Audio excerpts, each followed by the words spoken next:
हम लोग previous year के क्वेश्चन देखेंगे, CTET English pedagogy previous year questions, क्योंकि हम जानते हैं एग्ज़ाम नज़दीक आ गया है और जब एग्ज़ाम नज़दीक आता है तो उस समय पढ़ाई से ज़्यादा इम्पोर्टेंट हो जाता है हम प्रीवियस ईयर के क्वेश्चंस देखें। तो हम जैसा कि हम सभी जानते हैं कि सीटेट में जो मेन इम्पॉर्टेंट रोल है वो किसका है, एक कॉन्सेप्ट का रोल है, क्योंकि फैक्चुअल बेस्ड बिल्कुल क्वेश्चन नहीं आते हैं, टोटल डिपेंड करता है किस पे, कॉन्सेप्ट पे। और कॉन्सेप्चुअल की अगर हम बात करें तो हम क्या करेंगे, जितने क्वेश्चन अभी तक आए हैं कोशिश करेंगे ये सारे क्वेश्चंस को हम वन बाय वन करके डिस्कस कर लें, जो उनकी मीनिंग है वो मीनिंग बता दें, उनको समझ लें। तो इसके बेस पर हम ये गेस कर सकते हैं कि वास्तव में अगर आपके एग्जाम में क्वेश्चन आए तो किस तरह का ऑप्शन हमें लगाना चाहिए, किस तरह डिसीजन लेना चाहिए, ये सब सारी बातें क्लियर हो जाएंगी। तो जैसा कि हम जानते हैं आपके क्वेश्चन आपके सामने प्रीवियस ईयर का क्वेश्चन लगा हुआ है और यहाँ से हम शुरुआत करते हैं। पहले लिखा है कि अ language teacher usually begins her class by giving certain situation, यानी भाषा की कोई अध्यापक या अध्यापिका जो भी है सामान्यतः अपनी क्लास स्टार्ट करता है क्या, एक सिचुएशन देकर, एक स्थिति देकर के, पोजिंग फ्यू क्वेश्चन या फिर कुछ क्वेश्चन पूछ करके सामने रख करके, शेयरिंग देयर एक्सपीरियंसेस, कुछ अपने अनुभव को शेयर करके। अगर इस तरह की वो एक्टिविटी करती है दिस इज नोन एज, तो अगर इस तरह की एक्टिविटी करती है तो उसे क्या कहते हैं, प्री रीडिंग टास्क, यानी शुरुआत में हम जो पढ़ाने से पहले जो एक्टिविटी हम करते हैं उसको बोलते क्या है, प्री रीडिंग टास्क। अगला क्वेश्चन कह रहा है, देखते जाइए, to assess reading ability at the primary level which one of the following is most appropriate, यानी प्राइमरी लेवल पर किसी भी व्यक्ति की अगर पढ़ने की क्षमता का मूल्यांकन किया जाए, आकलन किया जाए, तो इनमें से जो ऑप्शन दिए गए हैं इनमें से कौन सा बेस्ट है। ऑप्शन ए कह रहा है identify the alphabet, knowledge of the punctuation marks, comprehension of the text और फ्लुएंसी इन रीडिंग। हम जानते हैं प्राइमरी लेवल की अगर हम बात करेंगे तो उसमें वो फर्स्ट क्लास का भी बच्चा हो सकता है, फिफ्थ क्लास का भी बच्चा हो सकता है। इसका मतलब है कि हमें उस कोशिश कर, देखो आइडेंटिफाइंग ऑफ द अल्फ़ाबेट, अगर वो फर्स्ट क्लास का है तो अल्फ़ाबेट आइडेंटिफाई करेगा, लेकिन फिफ्थ क्लास का है तो अल्फ़ाबेट आइडेंटिफाई नहीं करेगा। फिर कह रहा है knowledge of the punctuation marks, punctuation marks भी प्राइमरी लेवल पर डिस्कस नहीं किया जाता है सामान्यतः। फिर सी लिखा कॉम्प्रहेंशन ऑफ द टेक्स्ट, यानी टेक्स्ट की पहचान करना, ये इंपॉर्टेंट है। करेक्ट आंसर इसका क्या हो जाएगा, सी। इसका करेक्ट आंसर है हमारा सी। तो फर्स्ट का हम लोगों ने देखा था, फर्स्ट का क्या था हमारा ए, और फर्स्ट का आंसर हमारा ए था। कलर हम लोग चेंज कर लेते हैं। फर्स्ट का आंसर हमारा था ए, ये अब दिख रहा होगा, और सेकंड का क्या है, सी। अब पढ़ते हैं, the major focus of communicative language teaching is to, कह रहा है कम्युनिकेटिव इंग्लिश जब हम पढ़ाते हैं तो उसमें मेन फोकस किस पे होता है, उसमें कह रहा है कि encourage learners to speak like native speakers, यानी बोलने वाले व्यक्ति को इतना उत्साहित करो कि वो नेटिव, जैसे उनके क्षेत्रीय लोग उनके मातृभाषा में जैसे लोग बोलते हैं उस तरह से बोले। तो इस कम्युनिकेशन में इतना शुरुआत नहीं हो सकता। बी कह रहा है focus on the form of the target language, target language मतलब कि सेकेंड लैंग्वेज, सेकेंड लैंग्वेज मतलब कि इंग्लिश। तो अगर इंग्लिश के केवल फॉर्म पर हम first form, second form, third form पे फोकस करें तो मुझे लगता है कि कोई व्यक्ति बोलने में उतना एक्सपर्ट नहीं होगा, क्योंकि बोलने के लिए केवल first form, second form, third form use नहीं होगा। फिर कह रहा है provide communicative competence to the learner, क्या करना है कि जो प्रतिस्पर्धी है, बोलने वाला व्यक्ति, उसको एक कंपटीशन, एक उसका माहौल प्रोवाइड करना है। तो कम्युनिकेटिव टीचिंग में फोकस इस पे किया जाता है। Focus on pronunciation by drill and practice, ये भी है, लेकिन मेजर की बात कर रहा है मेजर फोकस ऑफ कम्युनिकेटिंग। तो करेक्ट आंसर हमारा क्या हो जाएगा, सी। ठीक है, आगे क्वेश्चन देखता हूं। क्वेश्चन नंबर 4 कह रहा है the method that is based on the coordination of the language and the physical movement is, उस मेथड का नाम बताना है जिस जो आधारित है किस पे, कोऑर्डिनेशन ऑफ लैंग्वेज यानी भाषा की सहायता और फिजिकल मूवमेंट पर जो है। अब इसमें देखते हैं कि क्या होगा। कह रहा है ऑप्शन ए कह रहा है task based language learning, task based जो है कोऑर्डिनेशन फिजिकल लैंग्वेज पे नहीं है। बी कह रहा है टोटल फिजिकल रेस्पॉन्स, जो कि फिजिकल मूवमेंट की बात की जा रही है, इसका मतलब है बात क्या होगा, टोटल फिजिकल रेस्पॉन्स। सी कह रहा है cooperative language learning, cooperative language learning का कोऑर्डिनेशन से कोई संबंध नहीं होता है। और कम्युनिकेटिव लैंग्वेज टीचिंग है वो स्पोकन से रिलेटेड है, वो भी फिजिकल रेस्पॉन्स में नहीं है, तो करेक्ट आंसर क्या है? बी। क्वेश्चन नंबर 5 कह रहा है what are the prerequisites of fundamental literacy and numeracy. अब कई बार क्या होता है कि क्वेश्चन पढ़ते समय हम लोगों को उसकी मीनिंग ही नहीं पता होती है। अब एक आ गया प्री रिक्विजिट वर्ड आ गया, इसका मतलब है, पूछना चाह रहा है कि अब इसकी मीनिंग अगर हमें पता होता तो इसकी मीनिंग क्या होती है? आवश्यक शर्तें। इसकी मीनिंग क्या है? आवश्यक शर्तें। अब हम लोग इसका अर्थ निकाल लेंगे। What are the prerequisites of the fundamental literacy and numeracy. Literacy और न्यूमरेसी के लिए, फंडामेंटल लिटरेसी और न्यूमरेसी के लिए क्या आवश्यक शर्तें हैं? ऑप्शन ये कह रहा है, ए कह रहा है कि listen, speak and arithmetic. Arithmetic fundamental इसमें नहीं आता है। बी कह रहा है read, write and basic operations with numbers. B is the correct answer. C देखते हैं होगा कि नहीं होगा। Right, read and environment studies. Environment studies इसमें रोल नहीं है। Read, write and play with numbers, ये भी नहीं है। 5th का करेक्ट आंसर हमारा क्या हो जाएगा? बी। दोस्तों क्वेश्चन नंबर नेक्स्ट देखते हैं। हम लोग समझते जाएं, मीनिंग निकालते जाएं। जिसकी मीनिंग ना पता हो कमेंट करके बताएं, और समझने में जो डिफिकल्टीज आती हैं उसको भी बताएं। तो देखिए अगला क्वेश्चन देखते हैं। होप सो कि आपको आवाज़ क्लियर हो रही होगी। हाँ, थोड़ा स्पीड है, हल्का सा स्पीड इसलिए है ताकि हम समझ सकते हैं कि आपको ज़्यादा टाइम न लगे, आप कम समय में अपने क्वेश्चन क्लियर कर लें। जैसे कह रहा है कि which one of the following is most appropriate regarding the task we design for learners to support grammar learning. Grammar learning को सपोर्ट करने के लिए निम्नलिखित में से क्या चीज़ आवश्यक है? ऑप्शन दिए हैं। इट शुड बी मीनिंगफुल, ठीक है। बी कह रहा है it should be highly informative. C कह रहा है it should be purposeful from the teacher's perspective. It should not have a social function. अब हम देखते हैं कि इसके क्वेश्चन से देखें, इसकी मीनिंग में देखें, तो मुझे लगता है कि इसमें बहुत सारी चीज़ें ऐसी हैं जो ऑप्शन देख करके पता है। इट शुड बी मीनिंगफुल, जो कि आवश्यक शर्त है। जब तक कोई चीज़ मीनिंगफुल नहीं होगी, किसी भी टॉपिक के लिए, किसी भी व्यक्ति के लिए अगर कोई चीज़ पढ़ाई जा रही है, अगर कोई है, तो फर्स्ट प्रायोरिटी है कि वो मीनिंगफुल होनी चाहिए, उसका कुछ अर्थ होना चाहिए। अगर मीनिंग नहीं है तो पढ़ने का कोई तरीका नहीं है। तो 6 का करेक्ट आंसर क्या है? 6 का करेक्ट आंसर हमारा है ए। 6 का करेक्ट आंसर है क्या? It should B meaningful. It should be highly informative, जरूरी नहीं कि बहुत ज़्यादा सूचना होना चाहिए, लेकिन मीनिंगफुल होना जरूरी। फिर कह रहा है it should be purposeful from the teacher's perspective.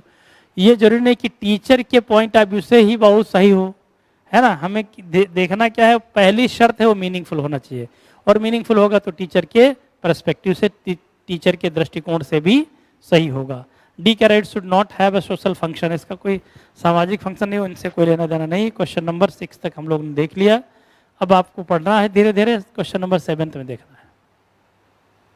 चलिए क्वेश्चन नंबर 7 एक बार पढ़िए और इसकी मीनिंग निकालिए। क्वेश्चन नंबर 7 क्या कह रहा है? क्वेश्चन नंबर 7 आपके सामने है और कह रहा है grammar translation method does not. हम जानते हैं बहुत सारे ऐसे मेथड्स हैं जिन मेथड में कुछ न कुछ बातें याद रखी जाती हैं कि किस मेथड में टीचिंग ऑफ यूनिट वर्ड होता है, किस मेथड में टीचिंग ऑफ यूनिट सेंटेंस होता है, किस मेथड में टीचिंग ऑफ मेथड साउंड्स से शुरुआत करते हैं, या किस मेथड में किस चीज़ पे फोकस किया जाता है या किस पे फोकस नहीं किया जाता है। तो जैसा कि क्वेश्चन से पता हो रहा है कि grammar translation method does not, यानी आप एग्जाम में जब ऐसी कोई बात आए तो हमें क्या कर लेना होता है कि हमको सबसे पहले नॉट शब्द को अंडरलाइन कर लेना होता है। ऐसा क्यों? नॉट शब्द को अंडरलाइन कर लेंगे तो पता चल जाएगा कि क्या हमें करना है और क्या नहीं करना है। तो इसलिए हमें क्या करना है कि नहीं पे शब्द, नहीं वाला पोर्शन फोकस करना है कि कौन चीज़ नहीं है। तो अब क्या कह रहा है? Encourage learning through mother tongue. ये तो है, क्योंकि ग्रामर ट्रांसलेशन मेथड हम तभी सीख पाएंगे जब एक भाषा हमें पता हो और दूसरी भाषा उसी के बेस पर हम सीख सकते हैं। हिंदी में जैसे कहा जाए कि राम जाता है तो तातीते है, तभी उसकी इंग्लिश बनाने का कुछ आधार होगा। या उससे थोड़ा हम अगर एडवांस लेवल की बात करें तो हम ये कहेंगे कि अगर कोई रिपीटेड वर्क है, रिपीटेड एक्शन है, तो इससे पता चलता है कि प्रेजेंट इंडेफिनिट टेंस है। तो किसी दूसरी भाषा को सुनने के लिए एक भाषा का होना बहुत ज़रूरी है। जब तक वो भाषा नहीं होगी तब तक हम ठीक से समझ नहीं पाएंगे। तो इस बी कह रहा है गिव इम्पोर्टेंस टू ग्रामर, कह रहा है कि ग्रामर को इम्पोर्टेंस देना है। ठीक है, ग्रामर को तो इम्पोर्टेंस देना है, लेकिन ऊपर नॉट लगा है, तो अगर ग्रामर को इम्पोर्टेंस नहीं देंगे तो फिर ग्रामर ट्रांसलेशन मेथड खत्म हो जाएगा, इसलिए बी भी नहीं होगा।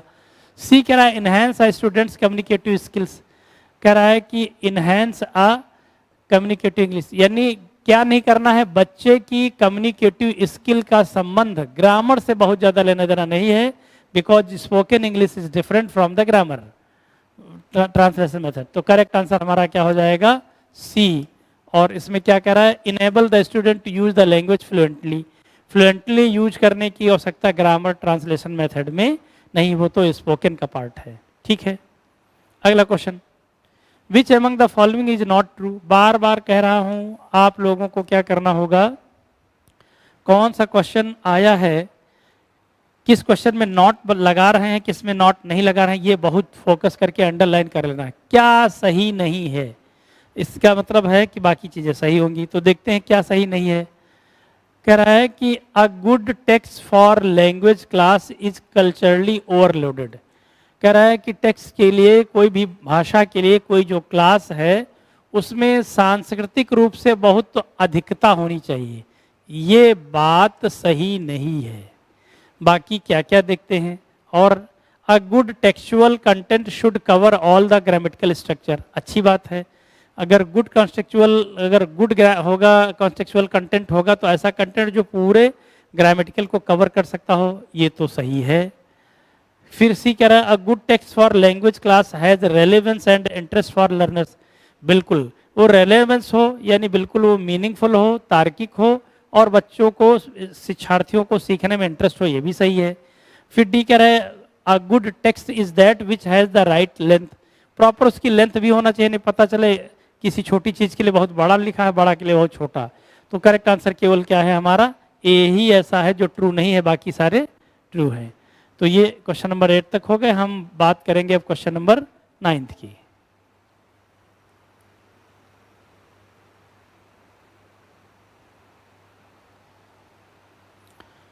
क्वेश्चन नंबर 9 पे आते हैं हम लोग, देखते हैं 9 में क्या है। क्वेश्चन नंबर 9 में कह रहा है कि विच among the following supports a pre reading activity, इनमें से कौन सी ऑप्शन है जो प्री रीडिंग एक्टिविटी को सपोर्ट करता है। ऑप्शन ए कह रहा है यूजिंग पैराफ्रेजिंग टास्क, अब क्या है कि हमें पैराफ्रेजिंग की मीनिंग नहीं पता होगी, तो फिर बी कह रहा है using prediction task, asking learners to summarize the text, teaching grammatical structure. अब एक दो मीनिंग अगर हम टर्म, हम लोगों ने क्लास अटेंड किया होगा, पढ़ा होगा, तो हम सब जानते हैं कि प्री रीडिंग में सपोर्ट क्या करता है, यूजिंग पैराफ्रेजिंग टास्क, यानी किसी, पैराफ्रेजिंग का मतलब क्या है कि कोई काम आपको दिया गया है, उस पर आपको चिंतन और मनन करना है, सोचना है, पैराफ्रेजिंग करना है, बनाना है, जोड़ना है उसको, कनेक्टिविटी। तो इसका ए आंसर सही है, बाकी सब कोई ऑप्शन से लेना देना नहीं। Using prediction task, asking learners to summarize the text, teaching grammatical structures. ठीक है, अगला question, the task such as writing as a character और अ स्पेक्टेटर, ऐसा काम जो such as a writing character यानी पात्र के रूप में, और स्पेक्टेटर यानी दर्शक के रूप में, of the actions and ideas of the text come under, ये सब सारा प्रोसेस किसके अंडर में आता है, तो ये आता है एक्स्ट्रापोलेटिव क्वेश्चंस में आता है। किसी चीज़ का कैरेक्टर लिखना हो या दर्शक के रूप में कुछ भी एक्सप्लेन करना हो, विचार हो, आइडिया हो, तो आता है एक्सप्लोरेटिव क्वेश्चंस में। एक ही ऑप्शन इसका सही है, that is option A. Comprehension questions नहीं है, उसको पढ़ना पड़ता। टेक्स्ट एनालिसिस नहीं है, लैंग्वेज एनालिसिस नहीं, यानी किसी चीज़ का विश्लेषण नहीं है, किसी चीज़ का जो है कॉम्प्रहेंशन नहीं है। सॉरी, 10th का क्वेश्चन जो हमारा क्या होगा, 10th का क्वेश्चन होगा बी, कॉम्प्रहेंशन। समझेंगे नहीं तो कैसे काम चलेगा, यानी टेस्ट का आंसर होगा बी, यानी इसका आंसर क्या होगा, बी होगा, यानी कॉम्प्रहेंशन, क्योंकि कॉम्प्रहेंशन क्वेश्चन होना जरूरी है। करेक्ट आंसर क्या है 10th का, बी, कॉम्प्रहेंशन क्वेश्चन। ध्यान दें, एक्सप्लोरेटिव नहीं, एक्सप्लेन नहीं, बी होगा। अगला तो अगला नेक्स्ट क्वेश्चन देखते हैं। पहले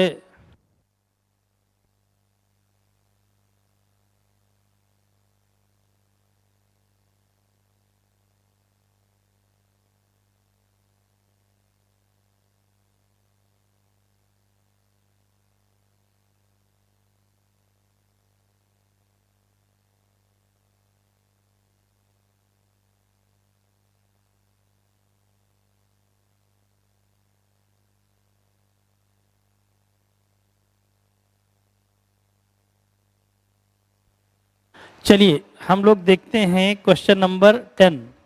10 क्वेश्चन में क्या कह रहा है कि 10 क्वेश्चन में कह रहा है कि the task such as writing as a character और a spectator of the actions and ideas of the text come under.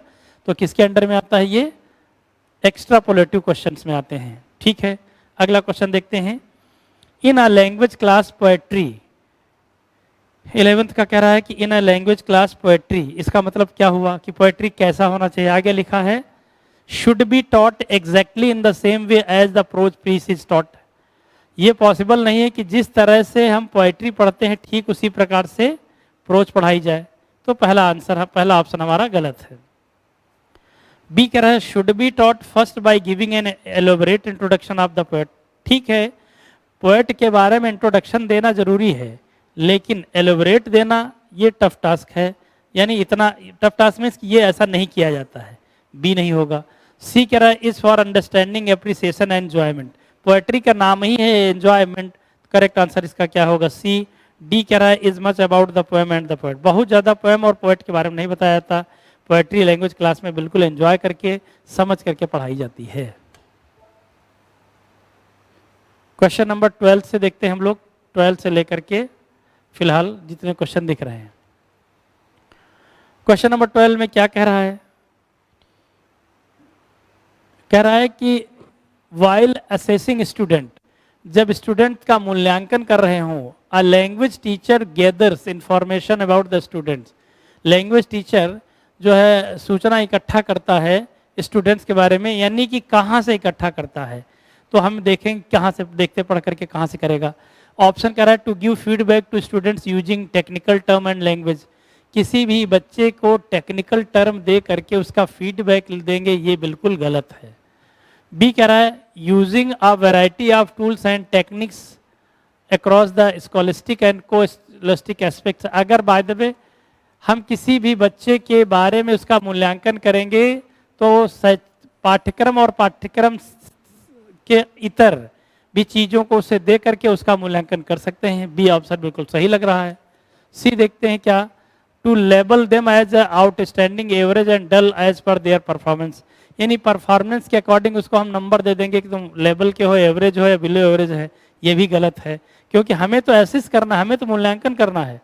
For the purpose of using more teaching ads in the language classes, बहुत ज़्यादा हम ads use करेंगे, सहायक सामग्री, ये भी गलत है।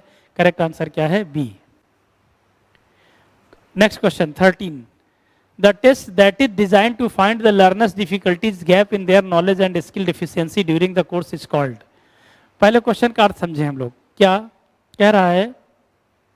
The test that is designed to find learners difficulties, ऐसा कोई टेस्ट जो बच्चे, जो शिक्षार्थी के सीखने के लिए, सीखने की क्या डिफिकल्टीज है वो पता करना हो।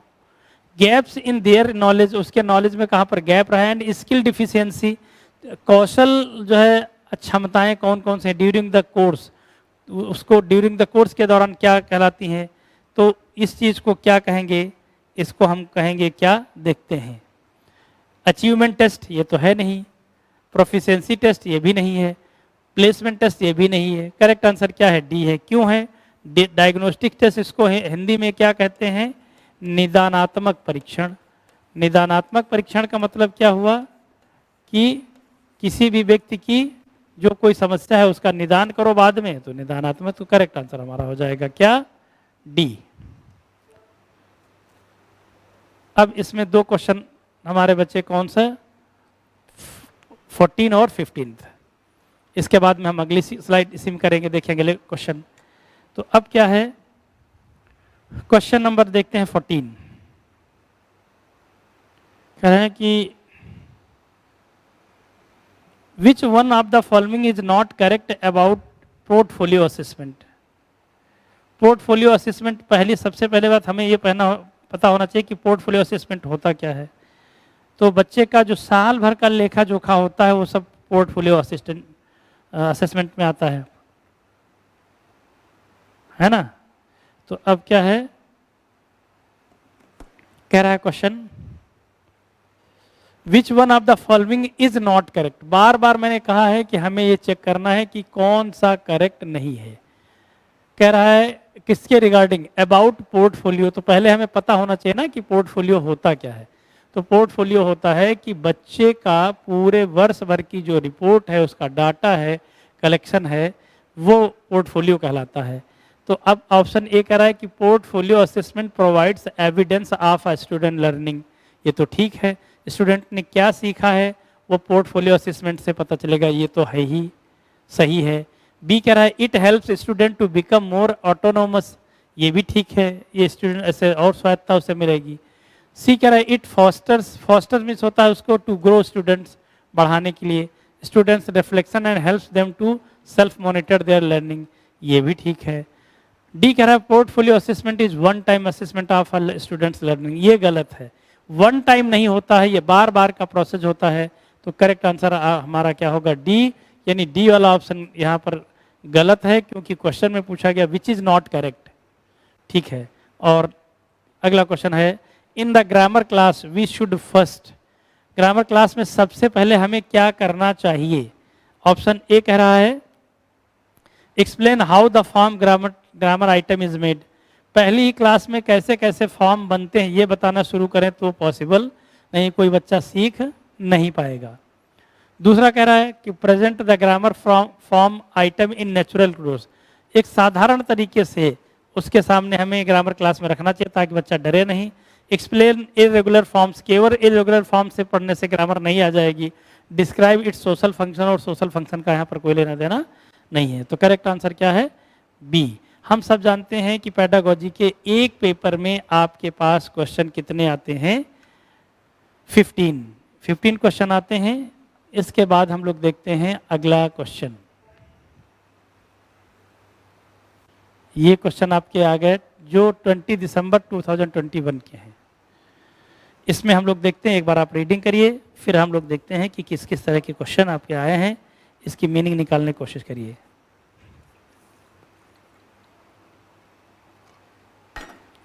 हम लोग देख लें इसमें क्वेश्चंस को, क्या कह रहा है। पहले क्वेश्चन पढ़ो, उसको एक बार अपने आप पढ़ो, उसकी मीनिंग निकालने की कोशिश करो, फिर मैं बताता हूं।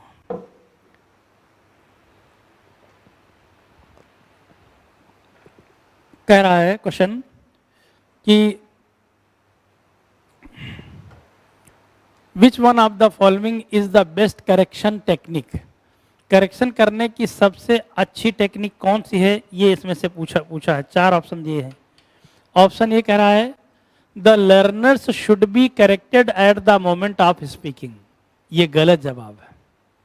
क्यों गलत है, कह रहा है बच्चे को जिस समय बोल रहा उसी समय टोकना चाहिए। अगर ऐसा करने से नुकसान ये होगा कि जिस समय बच्चा जो बोल रहा है उसी समय उसको हम टोक देंगे, तो ऐसी कंडीशन में वह बच्चा सीख नहीं पाएगा, वह बच्चा बोल नहीं पाएगा, वो घबराएगा अगली बार बोलने से कि हम कहीं ऐसा ना हो हमसे कुछ गलत निकल जाए। तो ये तो स्ट्रेटजी बिल्कुल गलत है। बी कह रहा है correction work should be done as a whole class activity so that no learner will repeat the errors. गलती एक व्यक्ति की हो सकती है, पूरे क्लास को उसे करेक्ट कराया जाए ये भी पॉसिबल नहीं है, यानी गलत जवाब है। सी कह रहा है learners errors need not to be corrected at all. C कह रहा है कि बच्चे की गलती को करेक्ट करने की कोई ज़रूरत ही नहीं है, ये भी गलत है। करेक्ट करना है लेकिन कहाँ पर करेक्ट किया जाएगा ये देखना जरूरी है।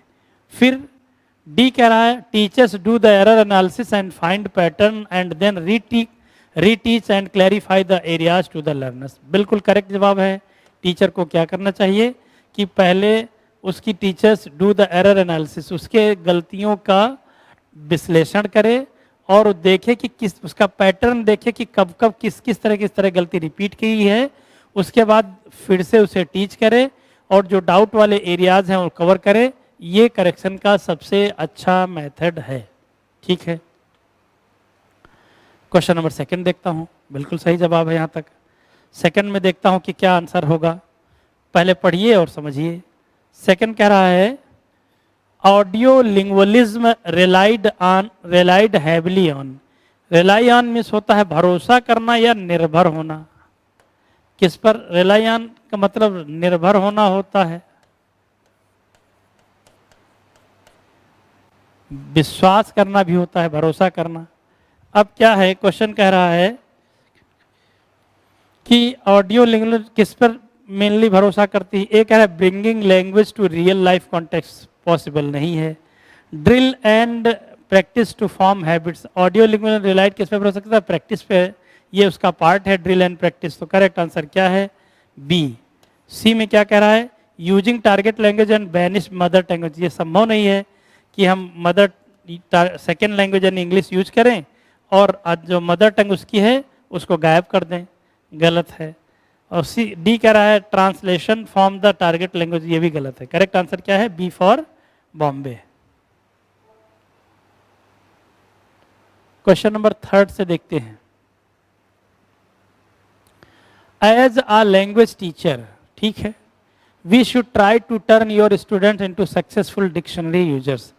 यानी भाषा के अध्यापक होने के नाते आपकी कोशिश होना चाहिए कि आपका जो बच्चा है वो क्या कर दे, should try to turn your student into successful dictionary user, किस प्रकार से वो डिक्शनरी यूज कर ले सफलतापूर्वक। Which one of the following is not the correct way, इनमें से कौन सा सही तरीका नहीं है किस चीज का, to promote the use of a dictionary. Dictionary को प्रमोट यूज करने के प्रमोट करने के लिए निम्नलिखित में से कौन सा तरीका सही नहीं है। तो देखते हैं कौन सा तरीका नहीं, पढ़ के देखते हैं। एक कह रहा है finding the parts of speech, ये तो पार्ट्स ऑफ स्पीच ढूंढना बनता है। बी कह रहा है choosing the meaning that is relevant in context, ये भी सही है। सी कह रहा है how to the word is spelled, ये भी कुछ कुछ सही लग रहा है, लेकिन पहले डी देख लें। Reaching the teacher for every new word, गलत है। हर शब्द के लिए हम टीचर के पास पहुंच जाएंगे तो हम अपना कोई दिमाग नहीं लगाएंगे, और अपना कोई दिमाग नहीं लगाएंगे तो अपना कोई दिमाग नहीं लगाएंगे तो कैसे काम चलेगा, हम बार बार टीचर के पास पहुंच जाएंगे। तो इसलिए करेक्ट आंसर क्या है, डी। अगला क्वेश्चन फोर्थ कह रहा है which one of the following is an example of authentic listening. Authentic listening का कौन सा एग्जाम्पल है, ये क्वेश्चन पूछा गया है आपसे। तो देखिए, रीडिंग अलाउड, जोर जोर हम पढ़ेंगे, इसका मतलब ऑथेंटिक प्रामाणिक सुनने वाली बात नहीं है। बी कह रहा है स्टोरी टेलिंग, स्टोरी टेल करेंगे तो भी सुनने का तरीका नहीं। सी कह रहा है अगर ऑथेंटिक मतलब जो प्रामाणिक चीज हो। सी कह रहा है रेडियो ब्रॉडकास्ट, और डी कह रहा है सिंगिंग सॉन्ग। सॉन्ग में कुछ भी गा सकते हैं, कहानी में कुछ भी सुना सकते हैं, रीडिंग में कुछ भी पढ़ सकते हैं, तेज किसी चीज का आवाज कर सकते हैं, लेकिन प्रामाणिकता किसमें होती है, रेडियो ब्रॉडकास्ट में। रेडियो टेलीविजन किसी चीज पर भी अगर कोई प्रसारण किया जाएगा, कोई ब्रॉडकास्ट किया जाए, कोई भी चीज गलत नहीं होगी, वो प्रमाणित करने के बाद ही बोली जाती है। तो करेक्ट आंसर क्या है, सी। अगला क्वेश्चन देखते हैं। As a teacher of language we should have knowledge of grammar. हम टीचर जो है लैंग्वेज के टीचर होने के नाते हमें ग्रामर का नॉलेज होना चाहिए, किस तरह का। ऑप्शन ए कह रहा है implicit and overt, implicit and overt होना चाहिए। बी कह रहा है एक्सप्लिसिट एंड ओवर्ट होना चाहिए। सी कह रहा है बोथ, दोनों होना चाहिए। और डी कह रहा है कि डी कह रहा है अ वास्ट। तो आपको समझना है कि पहली बात तो हमको मीनिंग पता होनी चाहिए कि लिखा है कि इम्प्लिसिट एंड ओवर्ट। इम्प्लिसिट मतलब होता है खुल्लम खुल्ला, ओपनली, और जो है ओवर्ट में भी से ओपन होता है। इम्प्लिसिट मतलब जो इसमें अंतर्निहित हो, जो अंतर जुड़ा हुआ हो। और तो आंसर इसका क्या है, सी, बोथ इम्प्लिसिट एंड एक्सप्लिसिट। सुस्पष्ट होना चाहिए, क्लियर होना चाहिए, है ना। तो करेक्ट आंसर इसका फिफ्थ का हमारा क्या है, दोनों इम्प्लिसिट होना चाहिए और एक्सप्लिसिट होना चाहिए, सी।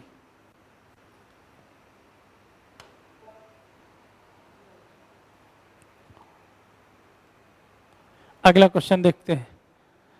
The success of a diagnostic test depends on, अगर निदानात्मक परीक्षण है, वो निदानात्मक परीक्षण हमारा किस पर जो है डिपेंड करता है, किस पर निर्भर करता है, इसके बारे में बात करना है। तो इसका मतलब है पहले पढ़ के हम लोग देखते हैं किस पर निर्भर करता है, फिर हम लोग देखेंगे क्या आंसर है ना। कह रहा है time and interval of teaching learning, time और इंटरवल टीचिंग का जो है डायग्नोस्टिक टेस्ट पे कोई लेना देना नहीं है।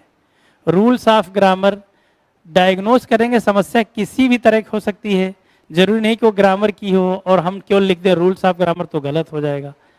फिर कह रहा है कि डायग्नोस्टिक टीचिंग है मटेरियल, डायग्नोस्टिक टीचिंग होना चाहिए और मटेरियल होना चाहिए। और सबसे डिपेंड किस पे निर्भर करता है, सी वाला ऑप्शन है तो लेकिन उतना अच्छा इसलिए नहीं है क्योंकि ये तो उसका रिजल्ट है। डी कह रहा है identify the cause of learning gaps, क्यों ये गैप में लर्निंग में क्या दिक्कत आई है वही पता किया जाता है, और इसलिए करेक्ट आंसर क्या है हमारा D, identifying the cause of learning gap. Learning gap में क्या कारण है, उसका मुख्य कारण जब तक पता लगाना ही, किसी भी चीज़ का पता लगाना ही, डायग्नोस करना ही उसका हल होता है। किसी भी डॉक्टर के पास जाते हैं, ट्रीटमेंट करने से पहले वो डायग्नोस करता है कि समस्या कहाँ पर है। चलिए अगला क्वेश्चन देखते हैं हम लोग, question number 7। In the language classroom a child often faces problem in learning his her first language at school because, अगर ऐसी कोई सिचुएशन आ रही है कि कोई टीचर जो है, कोई बच्चा जो है इन डिफिकल्टीज को फेस कर रहा है, कब किसमें अक्सर प्रॉब्लम फेस कर रहा है लर्निंग हिज या her first language at school because, कोई अगर उसे दिक्कत आ रही है तो उसका कारण क्या होती है, उसकी वजह क्या होती है। तो ये कह रहा है कि learning his her own language at school is not interesting, कह रहा है कि स्कूल में लर्न करना ये इंटरेस्टिंग नहीं है, ये बिल्कुल गलत जवाब, ऐसा कैसे हो सकता है। बी कह रहा है school language is more formal than the home language, हाँ ये तो है, जो फॉर्मल घर की लैंग्वेज है स्कूल की लैंग्वेज अलग होती है, बिल्कुल सही जवाब है। सी देखते हैं the child knows that language that there is no point of learning the same language again, कोई मतलब नहीं, that language is difficult for them to learn at school, learn difficult होने का कारण क्या है।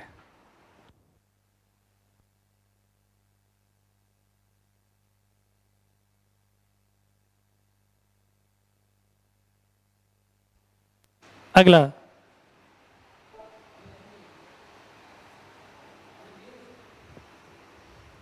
तो अगला है क्वेश्चन क्या, 8th क्वेश्चन नंबर 8 कह रहा है story telling helps, story telling helps student, student को स्टोरी टेलिंग किस में हेल्प करती है ये हमें पढ़ना है, इसको ध्यान रखना है। स्टोरी टेलिंग हेल्प्स में तो देखिए क्या किस में मदद करती है, पढ़ करके देखिए आप। कह रहा है कि कहानी बताना स्टूडेंट को किस तरह से, एक कह रहा है सिट इन डिसिप्लिन, अगर कहानी बच्चे को बताएंगे तो वो अनुशासन में बैठने में मदद करेगा, तो कहानी बताने से अनुशासन बैठेगा, हो सकता है ये उसका एक पार्ट हो, लेकिन केवल कहानी सुनाएंगे और बच्चा डिसिप्लिन हो जाएगा ये पॉसिबल नहीं, इसलिए ए अप्रोप्रिएट आंसर नहीं है।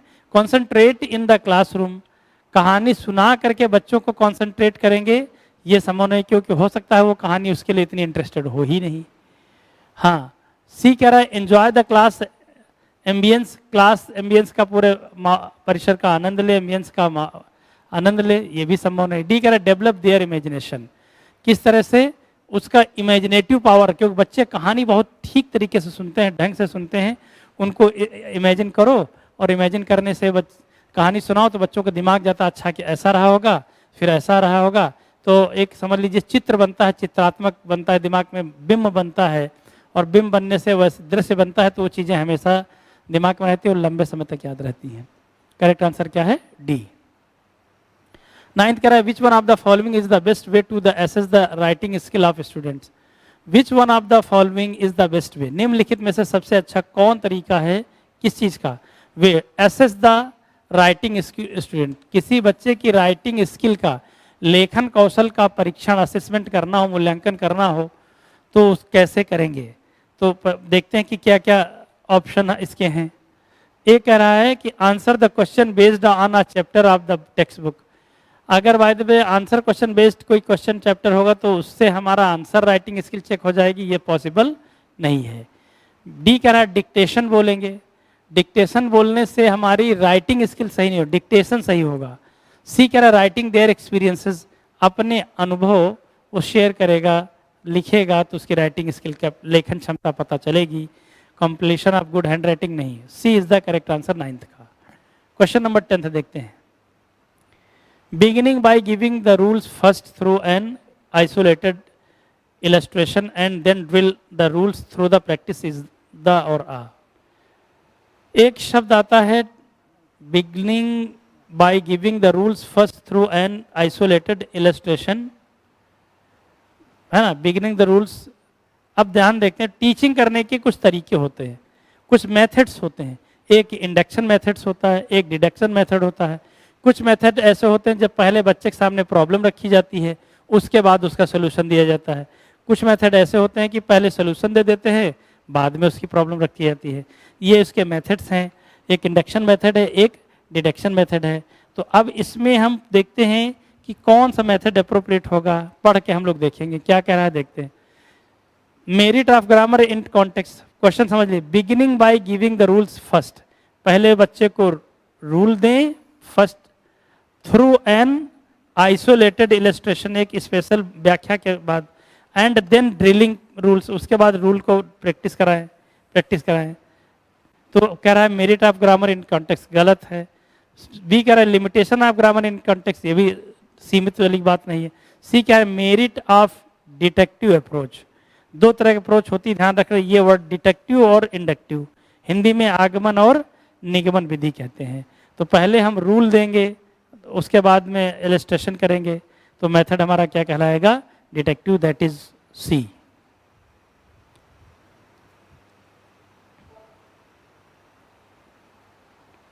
क्वेश्चन नंबर 11 से देखते हैं। क्वेश्चन नंबर 11 में क्या कह रहा है, इसको पढ़ के देखते हैं।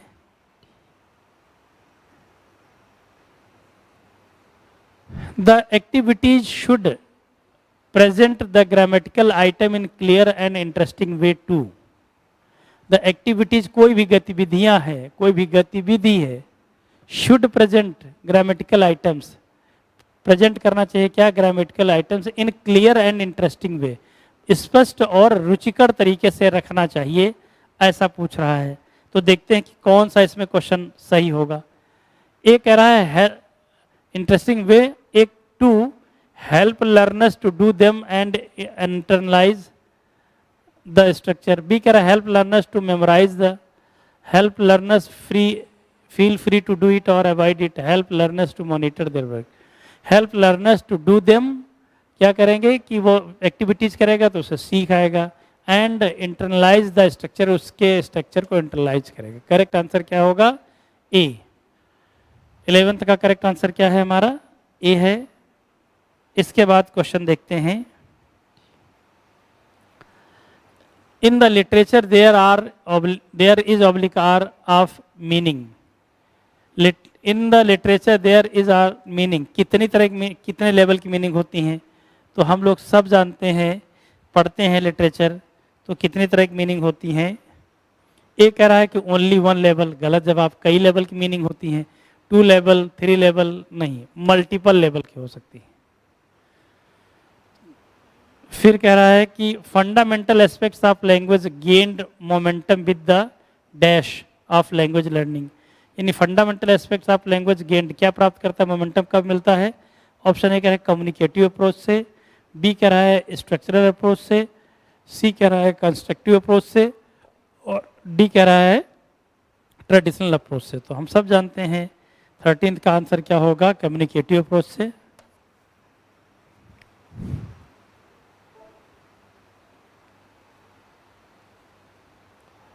Question number 14th and 15th कह रहा है a literary text can be used in the language class for teaching and learning of. Literary text, साहित्यिक जो टेक्स्ट है वो क्लास में यूज किया जा सकता है, किस पर्पज से, क्या कह रहा है, can be use in the language class for teaching and learning of, ये कह रहा है language function and new vocabulary. जाहिर सी बात लिटरेरी टेक्स्ट, तो ए ऑप्शन तो सही लग रहा है, बाकी देख रहे हैं। रिफॉर्मुलेशन ऑफ रूल्स, रूल्स को रिफॉर्म करने के लिए लिटरेरी टेक्स्ट कोई साहित्यिक शब्द लिखे जाएंगे, ये पॉसिबल नहीं है। सी कह रहा है लर्निंग डिसेबिलिटीज, डिसेबिलिटीज को अक्षमताओं को लर्न करने के लिए लिटरेरी टेक्स्ट प्रोवाइड किया जाएगा, ये भी गलत है। डी कह रहा है डेवलपिंग प्रोनाउंसिएशन, प्रोनाउंसिएशन डेवलप करने के लिए लिटरेरी टेक्स्ट दिया जाएगा, ये भी गलत है। करेक्ट आंसर क्या है? ए। अगला क्वेश्चन,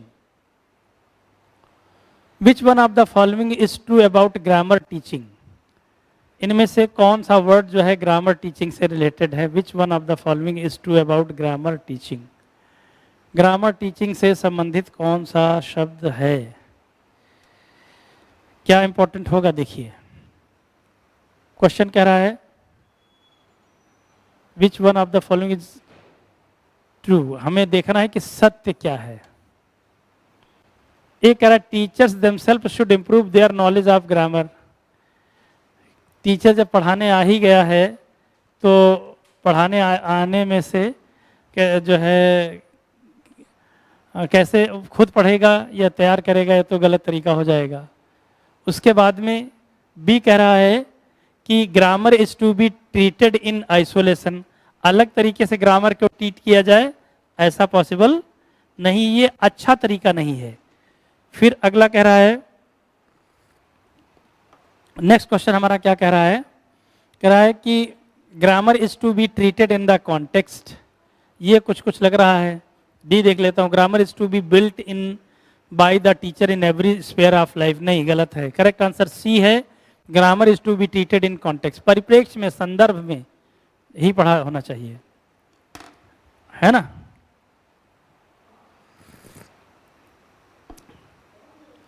अगला,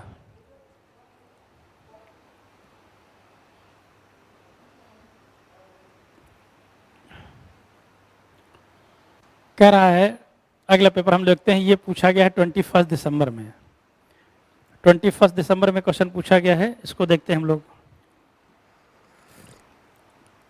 एक बार रीडिंग करना है आप लोगों को। चलिए, क्वेश्चन नंबर फर्स्ट कह रहा है, a teacher told a story to class 3rd students in English, एक टीचर अध्यापक या अध्यापिका स्टोरी बताती है 3rd क्लास के बच्चों को इंग्लिश में, और उसके बाद then she asked student to retell the story in their mother tongue in groups, फिर कहती है कि यही स्टोरी आपको अपनी मातृभाषा में ग्रुप में बताना है। ऐसा कह करके शी इज प्रमोटिंग, किस चीज को प्रमोट कर रही है, यानी किस चीज को बढ़ावा दे रही है। तो हम लोग सब जानते हैं कि अगर ऐसा किया जाए तो किस चीज को बढ़ावा देंगे हम लोग। ए कह रहा है थिंकिंग स्किल, बी कह रहा है मल्टीलिंगुअलिज्म, सी कह रहा है बाइलिंगुअलिज्म, डी कह रहा है स्टोरी टेलिंग। अब हमें कंफ्यूजन हो सकता है यहाँ पर, और जब कंफ्यूजन होगा तो हम क्वेश्चन गलत करके आएंगे। दिमाग में क्या आएगा कि ऐसा तो नहीं है कि जब एक बार उसको सुनाती है, सुनाने के बाद में फिर ग्रुप में बताने कहती है, रिटेल करने के लिए कहती है, तो सोच करके बच्चा बताएगा और हम लोग जवाब कहीं ऐसा ना हो लगा दें कि थिंकिंग स्किल। जब एक ही क्लास में तमाम प्रकार के बच्चे होंगे और तमाम तरीके से अपने अपने तरीके से लोग बताएंगे, तो अपने अपने मदर टंग से बताएंगे, तो आंसर क्या हो जाएगा? मल्टी लिंगुअलिज्म, यानी बहुभाषी। तो करेक्ट आंसर क्या हो जाएगा? B, B for Bombay.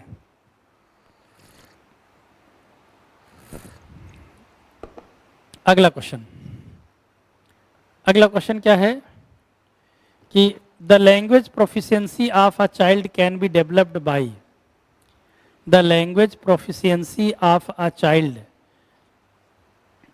Can be developed by, जो लैंग्वेज प्रोफिशिएंसी है वो किसी बच्चे की किस तरह से मतलब डेवलप की जा सकती है, किसके थ्रू, ये इसमें पूछ रहा है इस क्वेश्चन में। तो इसका जवाब हमें पता होना चाहिए, है ना।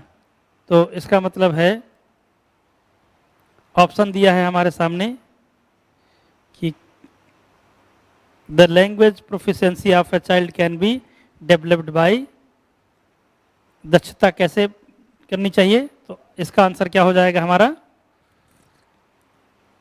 करेक्ट आंसर हो जाएगा हमारा बी। क्या?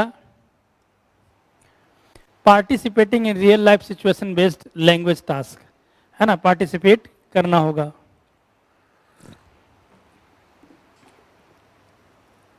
रिसाइटिंग पोएम्स इन कोर्स और रीडिंग द टेक्स्ट, ये इनका कोई मतलब नहीं इन क्वेश्चन से। अगला क्वेश्चन, क्वेश्चन नंबर 3, ये बार बार आता है question. The term BICS and CALP were introduced by, किसके द्वारा ये जो है वर्ड सबसे पहले लॉन्च किए गए थे? तो अब है ये कि जैसे सबसे पहले क्या है कि BICS, तो BICS का फुल फॉर्म पहले पता होना चाहिए। तो फुल फॉर्म क्या होता है? Basic interpersonal communication skills. तो अब इसमें करना क्या है? अच्छा, द टर्म किसके द्वारा दिए गए हैं ये पूछा है, कि इसमें आपको राइटर का नाम बताना है कि ये किसके द्वारा दिए हैं। तो जिम कम्युनिस ने वर्ड दिया था। इसमें करेक्ट आंसर इसका क्या हो जाएगा? सी। जिम क्यूमिन्स जो हैं इन्होंने दिया था, वाइगोस्की ने नहीं दिया था, और पेनेनी ने नहीं दिया था, जीन पियाजे ने नहीं दिया था। करेक्ट आंसर क्या है? सी।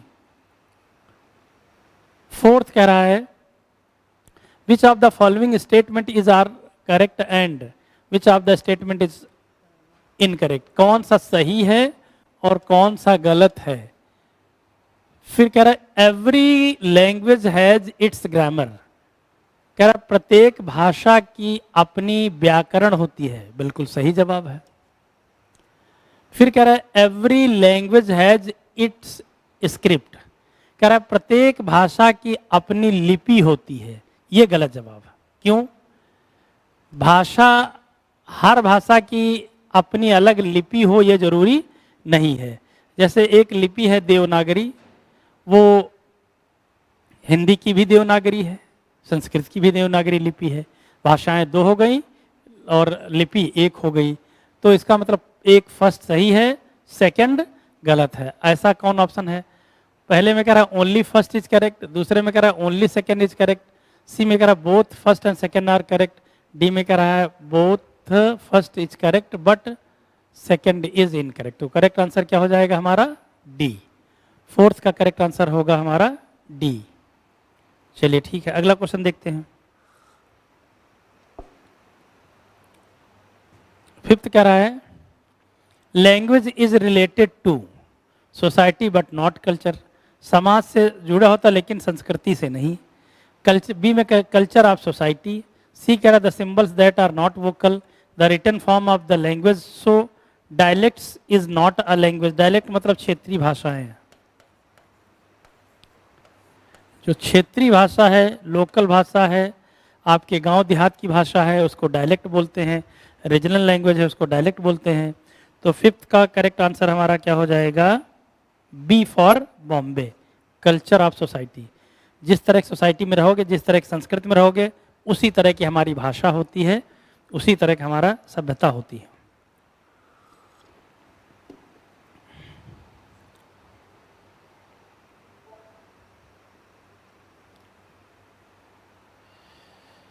Learning to speak in a second language does not involve. Learning to speak in second language, दूसरी भाषा में बोलना सीखने के लिए क्या चीज़ इन्वॉल्व नहीं होता है। यानी अगर इंग्लिश बोलने ऐसे अपने शब्दों में देखें तो अगर इंग्लिश बोलना हो तो क्या चीज़ इन्वॉल्व नहीं होती है, देखना है। ऑप्शन देखते हैं कौन कौन ऑप्शन है हमारे साथ में। ए कह रहा है इट्स प्रोनाउंसिएशन। लर्निंग करेंगे क्योंकि डज नॉट लगा है, ध्यान दें, नॉट पर जरूर अंडरलाइन कर लें। इट्स प्रोनाउंसिएशन, इसका उच्चारण। प्रोनाउंसिएशन तो बिल्कुल चाहिए हर हालत में। बी कह रहा है firm base of first language. Firm base of first language, बिल्कुल, जब तक एक भाषा तैयार नहीं होगी तब तक दूसरा तैयार होने में डाउट लगेगा, ये भी नहीं होगा आंसर। सी कह रहा है second language grammatical language. Grammatical language भी हमें थोड़ा बहुत देखना पड़ेगा। कल्चरली बाउंड स्पीकिंग इवेंट्स 6 का डी, ये नहीं होना चाहिए, सांस्कृतिक रूप से बाउंड होना चाहिए। करेक्ट आंसर है सी। अब बीमारी से संबंधित क्वेश्चन आ गया। बीमारी से क्वेश्चन क्या है? 6 कह रहा है, क्वेश्चन नंबर 7 है, डिस्प्रेक्सिया इज रिलेटेड विद, जो डिस्प्रेक्सिया है ये किस बीमारी से संबंधित है? तो हम लोग जानते हैं तमाम प्रकार की बीमारी हैं, है ना? तो डिस्प्रेक्सिया किससे जुड़ा हुआ है? अब बीमारी किस तरह की है, तो पहले हम मीनिंग समझ लें। डिस्प्रेक्सिया का मतलब ही होता है कि किसी भी काम को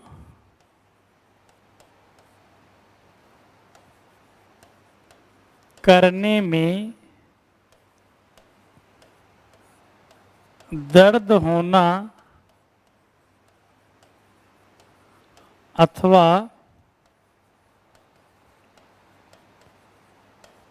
कठिनाई का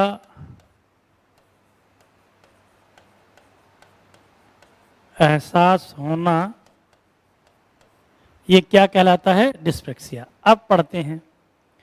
ये कह रहा है कि one who can not see picture, जो पिक्चर नहीं देख पाता है इसका इससे संबंध नहीं है, ये नहीं हो सकता है। बी कह रहा है poor motor skills and planning. अब इसमें वर्ड फंस गया आपका, क्या? Motor skills. तो पहले हमें ये होना चाहिए क्या, मोटर स्किल्स होती क्या है?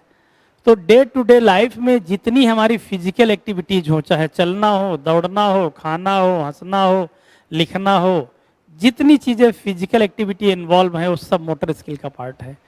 तो इसलिए पुअर मोटर स्किल, किसी भी काम करने में अगर दर्द होगा तो समझ लेना है कि बिल्कुल सही जवाब है बी वाला।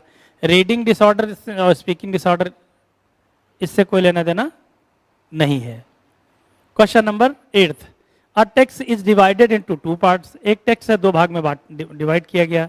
One learner reads the half, एक बच्चा आधा पढ़ता है, and her partner takes dictation. एक बच्चा आधा पढ़ता है, उसका जो सहयोगी है उसको डिक्टेट करते बोल करके लिखाता है। Then the process is reverse, फिर इसका उल्टा होता है, यानी दूसरा पढ़ता है आधा और दूसरा बोलता है, दूसरा फिर डिक्टेशन करता है। तो कह रहा है कि इस तरह का जो प्रोसेस है वो क्या कहलाता है? तो पहले शब्द से पता है कि आधा दोनों पढ़ते हैं और आधा पढ़ता है। Text divided in 2 parts, one learner reads half और पार्टनर्स डिक्टेशन, उसका डिक्टेशन लेता है, फिर दूसरा पढ़ता है हाफ, फिर उसका पार्टनर डिक्टेशन लेता है। तो हाफ ही पढ़ना है, हाफ का मतलब है आंशिक, आंशिक मतलब है पार्शियल, पार्शियल का आंसर क्या हो जाएगा? C, partial dictation. Running dictation, composition dictation, jigsaw dictation, ये कोई नहीं है, ये सब ग्रामर से रिलेटेड है, ये मोटर स्किल से रिलेटेड है। क्वेश्चन नंबर हम लोग देखते हैं क्या अगला, 9th।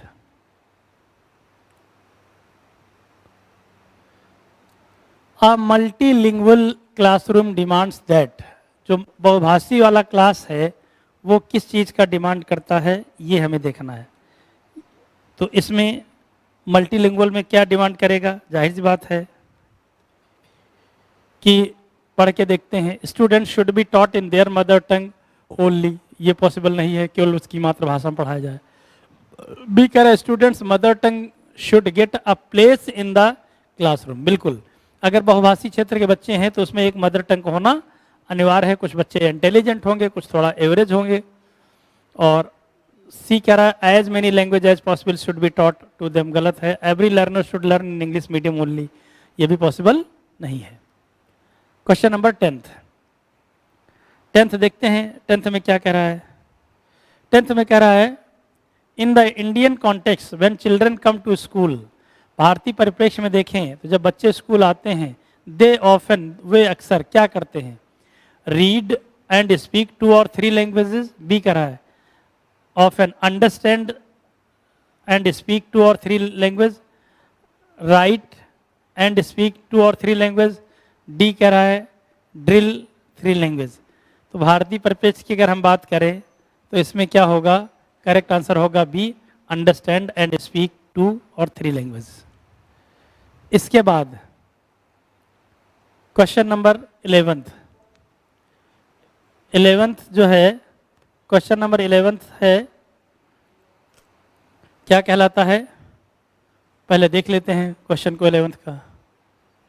अब हम लोग देख लेंगे 11th, 12th और 13th में क्या कह रहा है कि